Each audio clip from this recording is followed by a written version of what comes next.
Something is wrong with my house. Every time I go to sleep, one room changes. I moved in 2 months ago. It was old, cheap, and kind of charming. But from the first week, I noticed something strange.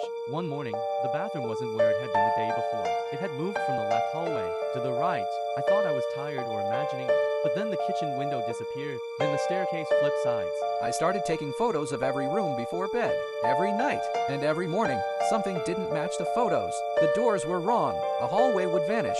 A new one would appear. Then, one morning, there was a door at the end of the hallway one I know wasn't there before. The doorknob was ice cold. I opened it and found stairs leading down. But this house doesn't have a basement. At least it shouldn't. I went down the stairs. The air felt wrong, thicker, like breathing underwater. The steps seemed to go deeper than the foundation of the house. At the bottom was a single room, my childhood bedroom. Same glow in the dark stars on the ceiling.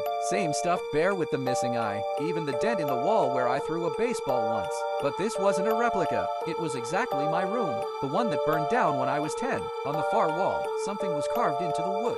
It said, "Don't forget who you are." I stood frozen.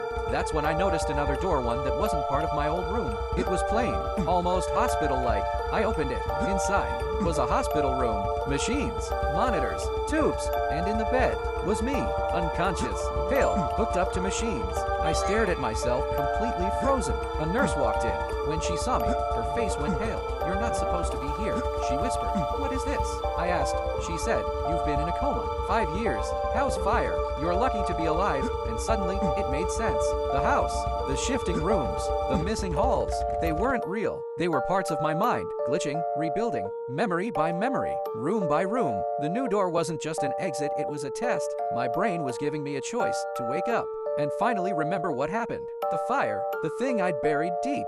I suddenly felt it. The guilt, the memory trying to break through. I'd caused the fire. It was my fault. But if I opened that final door, I'd have to face it, all of it. And that's where I am now, standing in front of the last door, my hand on the knob. One more choice: wake up and remember what I did, or stay here, lost, safe in the lie.